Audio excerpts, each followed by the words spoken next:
വലതുഭാഗം ചെരിഞ്ഞ് ഖിബിലയിലേക്ക് ചെരിഞ്ഞ് കിടക്കുമെങ്കിൽ അതാണ് ഏറ്റവും നല്ലത്.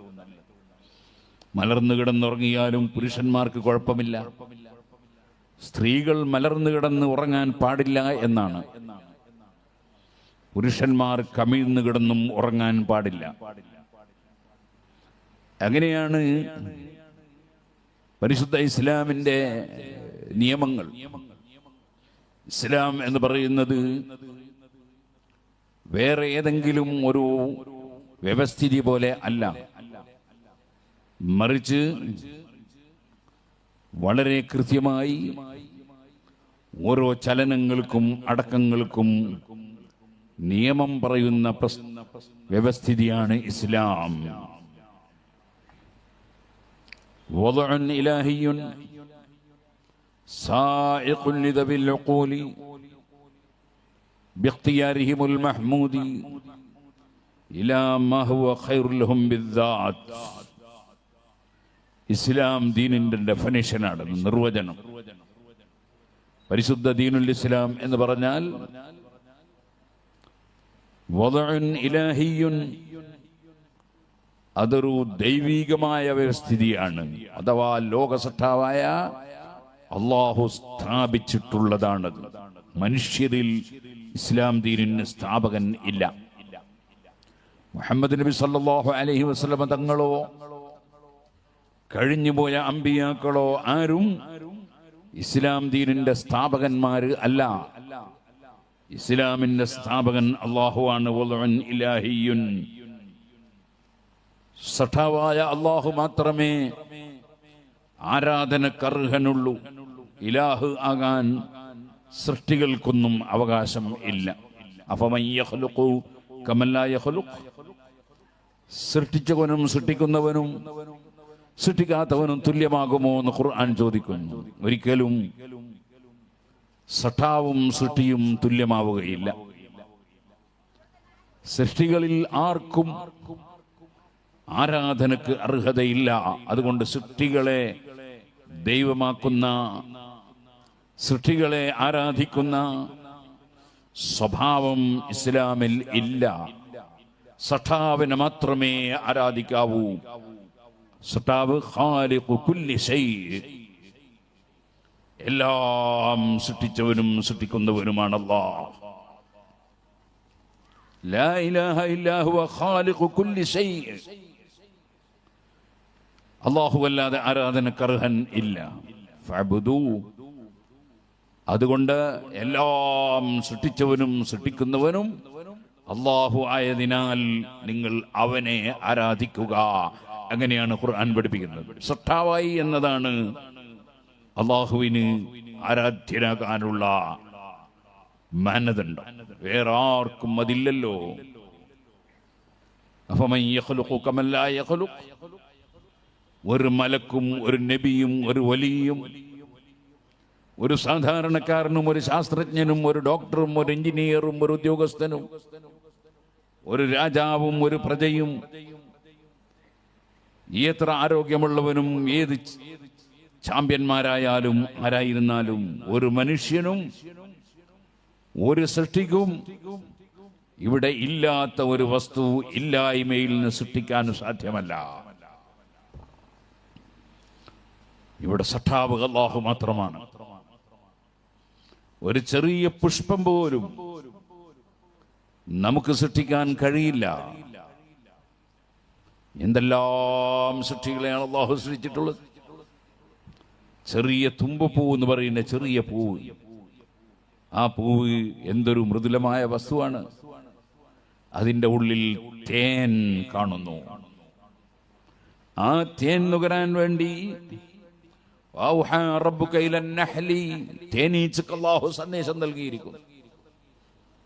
നീ കൂട് കെട്ടണം, എന്നിട്ട് നീ തേൻ നുകർന്നെടുക്കണം, നീ പഴത്തിൽ നിന്നും മറ്റുമായി തേൻ ശേഖരിക്കണം എന്ന് അല്ലാഹു തആല തേനീച്ചക്ക് വഹീ നൽകി എന്ന് ഖുർആൻ പറയാണ്.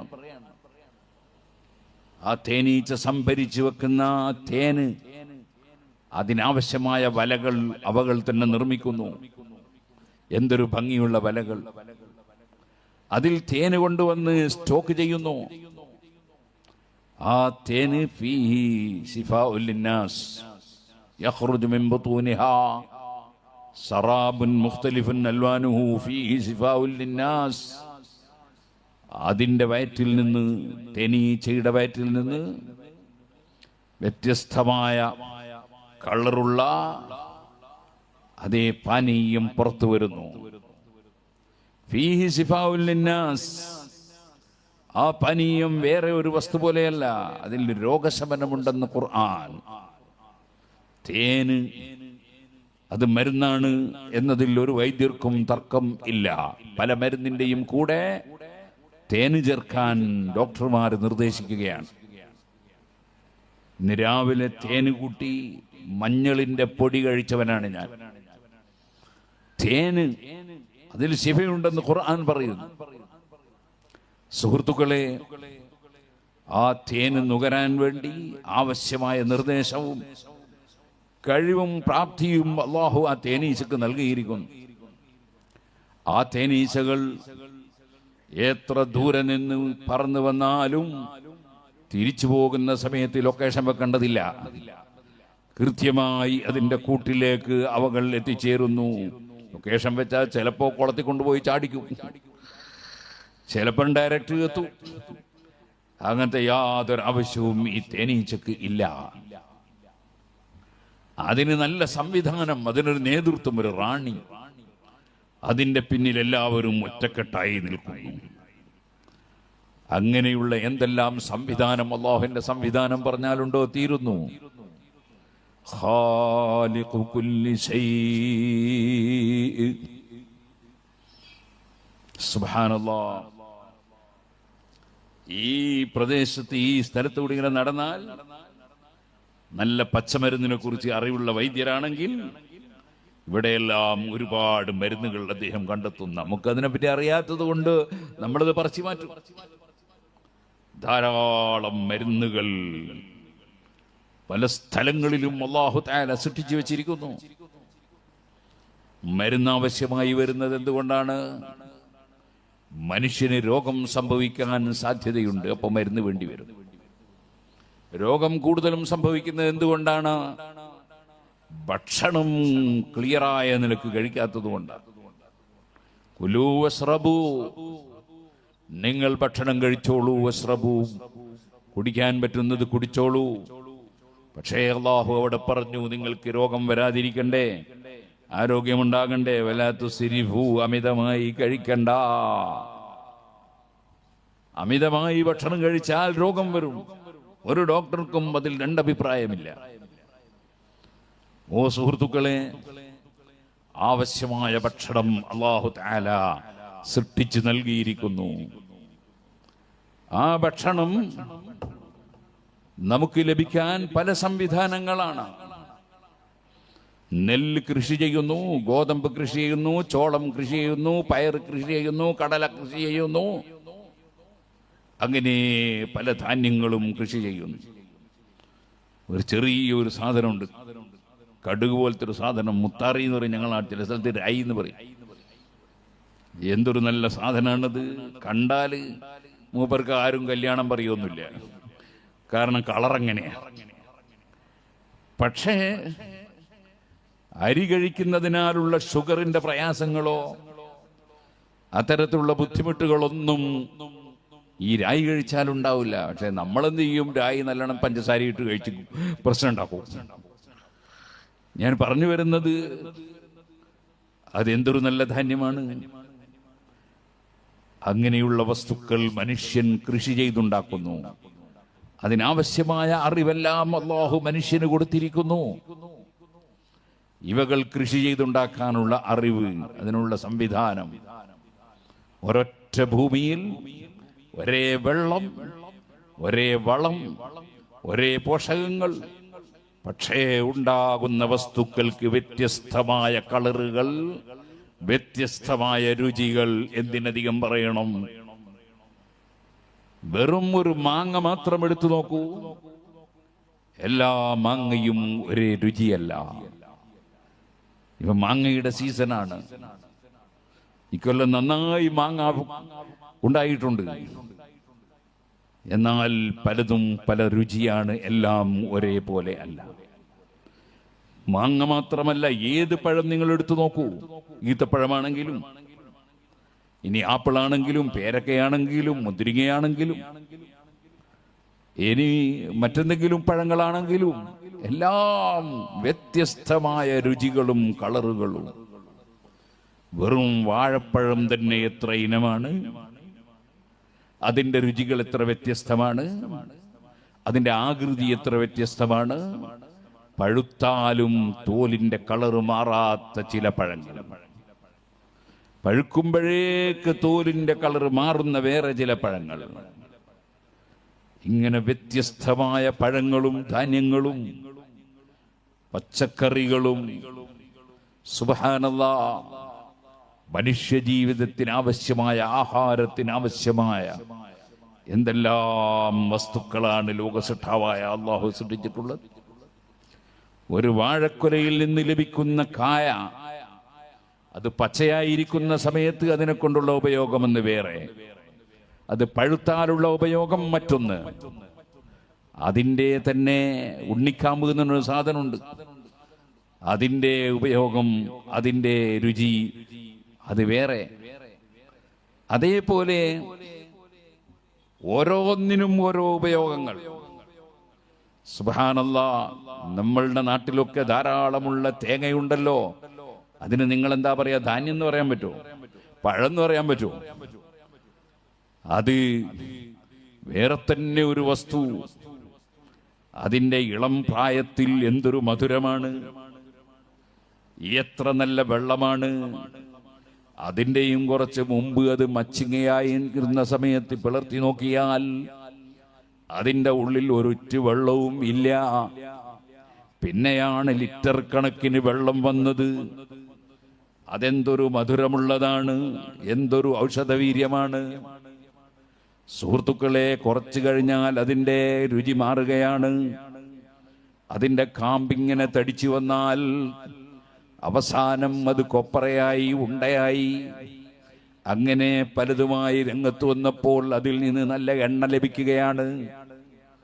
അതിൻ്റെ ചിരട്ട കത്തിക്കാനും കരിയുമായി പോവുകയാണ്.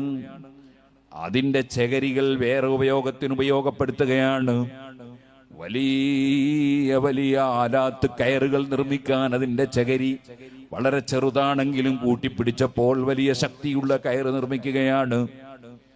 അങ്ങനെ തുടങ്ങിയിട്ട് ഓരോ വസ്തുവിൻ്റെയും ഉപകാരങ്ങളും, ആ വസ്തുവിനെ അല്ലാഹു തആല സൃഷ്ടിച്ചതും അത് പരിചരിക്കാൻ മനുഷ്യന് കൊടുത്ത അറിവും കഴിവും, അതൊക്കെ നിങ്ങളൊന്ന് ആലോചിച്ചു നോക്കൂ സുഹൃത്തുക്കളെ, അല്ലാഹുവിൻ്റെ സൃഷ്ടിപ്പുകൾ. എന്നാൽ ഈ ഭക്ഷണം, അതിന് കുറെ ക്യാഷൊക്കെ ചെലവാകുന്നുണ്ട്, കൃഷിക്ക് പണം ചെലവാകുന്നുണ്ട്, അധ്വാനമുണ്ട്. എന്നാൽ അതിനേക്കാൾ ആവശ്യമാണല്ലോ വെള്ളം. ആ വെള്ളം നിങ്ങൾ കൃഷി ചെയ്യേണ്ടതില്ല, മറിച്ച് അത് മേൽഭാഗത്ത് നിന്ന് സൗജന്യമായി അവൻ ഇറക്കി തരികയാണ്. ആ ഇറക്കിത്തരുന്ന വെള്ളം സ്റ്റോർ ചെയ്യാനുള്ള സൗകര്യവും സംവിധാനവും ഭൂമിയിൽ തന്നെ അല്ലാഹു തആല വെച്ചിരിക്കുകയാണ്. അത് ഭൂമിക്കടിയിൽ സുരക്ഷിതമായി നിലനിർത്തുകയാണ്. നിങ്ങൾ കിണർ ഒഴിക്കുമ്പോൾ ആ വെള്ളം നിങ്ങൾക്ക് ലഭിക്കുന്ന വിധത്തിൽ അല്ലാഹു തആല സംവിധാനിച്ചിരിക്കുകയാണ്. എന്നാൽ അതിനും വേണമല്ലോ പാത്രവും, അതുപോലെ ചിലപ്പോൾ അതാ കോരിയെടുക്കാനുള്ള ബക്കറ്റും കയറും അല്ലെങ്കിൽ മോട്ടോറും പൈപ്പുമൊക്കെ വേണ്ടി വരുമല്ലോ വെള്ളത്തിന്. അത് കിട്ടാനും നമുക്ക് ഉപയോഗപ്പെടുത്താനും. എന്നാൽ അതിനേക്കാളെല്ലാം മനുഷ്യന് ആവശ്യമുള്ള വസ്തു ഉണ്ടല്ലോ, ഓരോ സെക്കൻഡിലും ആവശ്യമുള്ള വസ്തു, അതാണല്ലോ വായു. ആ വായുവിന് വേണ്ടി നിങ്ങൾ കിണർ ഒഴിക്കേണ്ടതില്ല, അതിന് നിങ്ങളൊരു പാത്രവും കൊണ്ടുവരേണ്ടതില്ല, അതിനു വേണ്ടി നിങ്ങൾ അതാ ഭൂമി പാകപ്പെടുത്തേണ്ടതില്ല, വളം ചേർക്കേണ്ടതില്ല, അതിനു വേണ്ടി നിങ്ങൾ ഒന്നും ചെയ്യേണ്ടതില്ല. ഓരോ സെക്കൻഡിലും നിങ്ങളെ ജീവൻ നിലനിർത്താൻ ആവശ്യമായ ഓക്സിജൻ അതേ അല്ലാഹു ജല്ല ജലാലുഹു നിങ്ങൾക്ക് തന്നുകൊണ്ടിരിക്കുന്നു. അത് 5 പൈസ ചെലവില്ലാതെ മുഴുവൻ സ്ഥലങ്ങളിലും അല്ലാഹു ലഭ്യമാക്കി തരുന്നു. ഖാലിഖു കുല്ലി ശൈഇ, എല്ലാം സൃഷ്ടിച്ച് സംവിധാനിച്ചു തരുന്ന അല്ലാഹു സുബ്ഹാനല്ലാഹ്.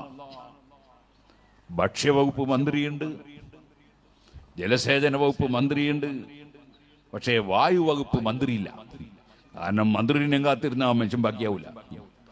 അത് എവിടെയും സുലഭമായി ലഭിക്കണം എന്ന് അല്ലാഹു തീരുമാനിച്ചിരിക്കുന്നു. അതുകൊണ്ട് വായു എവിടെയും സുലഭമായി ലഭിക്കും. ഇങ്ങനെ ഓരോന്നും ആവശ്യത്തിനനുസരിച്ച് സൃഷ്ടിച്ചു നൽകുകയും അത് കൊടുത്തുകൊണ്ട് ജീവിക്കാൻ സംവിധാനിച്ചു കൊടുക്കുകയും ചെയ്ത റബ്ബ് ഖാലിഖു കുല്ലി ശൈഇ. ആ അല്ലാഹു സൃഷ്ടിച്ച എന്തെല്ലാം സാധനങ്ങളാണ് സുഹൃത്തുക്കളെ. നിങ്ങൾ നോക്കൂ, വളരെ കൂടുതൽ ആവശ്യമാണ് ഇരുമ്പ്. കാരണം ഇരുമ്പില്ലെങ്കിൽ നമുക്ക് പലപ്പോഴും വീട് നിർമ്മിക്കാൻ കഴിയില്ല. ഇരുമ്പില്ലെങ്കിൽ പലതും കഴിയില്ല. എന്തിനധികം പറയണം, നമ്മൾ വാങ്ങിക്കൊണ്ടുവന്ന ആട്ടിൻകുട്ടിയെ അറുക്കണമെങ്കിൽ പോലും ഇരുമ്പ് വേണം. ആ മാംസം തറിക്കണമെങ്കിൽ ഇരുമ്പ് വേണം. ഇരുമ്പ് വളരെ ആവശ്യമാണ്, പലതിനും ആവശ്യമാണ്. വീട് നിർമ്മാണത്തിന് പലപ്പോഴും ഇരുമ്പ് വേണം. അങ്ങനെ തുടങ്ങിയിട്ട് നമ്മുടെ ബസ്സും ലോറിയും കാറുമൊക്കെ നിർമ്മിക്കുമ്പോൾ അവിടെയെല്ലാം ഇരുമ്പിന്റെ ആവശ്യമുണ്ട്. നമ്മുടെ ബിൽഡിങ്ങുകൾക്ക് ആവശ്യമുണ്ട്. ഇരുമ്പ് പലതിനും ആവശ്യമാണ്. അല്ലാഹു അത് പ്രത്യേകം പറയുന്നുണ്ട്. അൻസൽനൽ ഹദീദ്. ഇരുമ്പിനെ അല്ലാഹു സുബ്ഹാനഹു വ തആല സൃഷ്ടിച്ചു വെച്ചു. എന്നാൽ നിങ്ങൾ നോക്കൂ, ഇരുമ്പിന് അതേ വലിയ വിലയൊന്നുമില്ല. കാരണം അത് അത്രയും കൂടുതൽ ആവശ്യമുണ്ട് മനുഷ്യന്. എന്നാൽ ഇരുമ്പ് പോലെ ആവശ്യമില്ലല്ലോ മറ്റ് ചില ലോഹങ്ങൾ. അതുകൊണ്ട് തന്നെ ആ ലോഹത്തിന് ഇരുമ്പിനേക്കാൾ വിലയുണ്ട്. ഇരുമ്പിനേക്കാൾ ചെമ്പിന് വിലയുണ്ട്.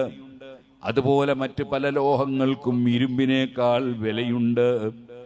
എന്നാൽ ഞാൻ പറയട്ടെ, മനുഷ്യന് തീരെ ജീവിക്കാൻ ആവശ്യമില്ലാത്ത ഒരു വസ്തുവുണ്ട്. അതാണ് സ്വർണം.